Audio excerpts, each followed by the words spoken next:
வேலையா இருந்தேன். அப்ப என்னுடைய வீட்டுல என் மனைவி கிட்ட தான் அழைப்புதல் கொடுத்திருந்திருக்காங்க. நான் முத நாள் வந்தேன். ஒரு புத்தக வெளியீடு, புத்தகத்தை இரவெல்லாம் படிச்சு கோயம்புத்தூர்ல வெளியிட்டு திருப்பி மதுரைக்கு போய் அம்மா திருப்பி விண்ணூர்தியில வந்த போது வீட்டுக்கு போய் நல்ல வேட்டி சட்டை கட்டிட்டு வரலான்னா 11 மணிக்கு மேல ஆயிரும். நீங்க எல்லாம் கலைஞ்சு போயிருங்கன்னு உடை முக்கியமா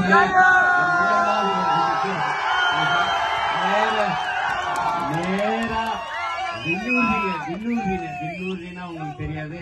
ஏர்போர்ட்ல இருந்து வேகமா நான் வந்தேன். இதுல என்னுடைய பேரன்பு ஒன்று நான் உங்களை நேசிக்கிறேன். இந்த இடத்துக்கு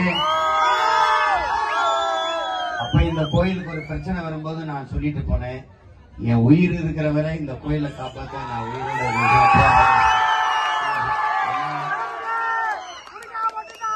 என்னை தாண்டிதான் உங்களுக்கு ஒரு பிரச்சனை வரணும். தினந்தோறும் உங்க கூட இருக்கேன், உங்க பக்கத்துல இருக்கேன், உங்களுக்கு அருகில் இருக்கேன், அதெல்லாம் கிடையாது. ஆனா நீங்க நடங்க உங்களுக்கு ஒரு நிழல் விழும். ஒரு நிழல் விழும். அந்த நிழலை திரும்பி பாருங்க, அந்த நான் தான்.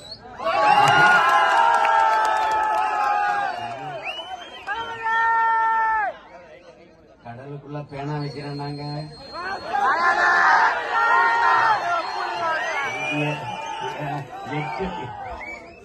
எட்டு வழியில சாலை போடுறேன் நாங்க. பரந்தூர்ல ஏர்போர்ட் கட்டுறேன் நாங்க. காட்டுப்பள்ளியில 11,000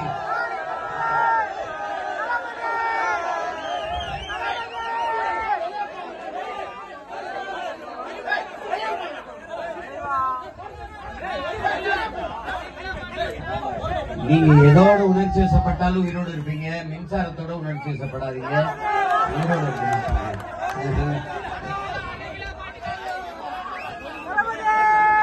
அதனால நீங்க நம்பணும். நம்மை தாண்டிதான் நமக்கு பிரச்சனைகள் வரும் என்பதை நீங்க நம்பணும். நீங்க தைரியமா இருங்க. நான் உங்க எல்லாரையும் இங்க என்னை தனியா பார்த்து சில பேர் தான் இருப்பீங்க. நான் ஒட்டுமொத்தமா நான் உங்களை பாக்குறேன். நான் உங்க உடன்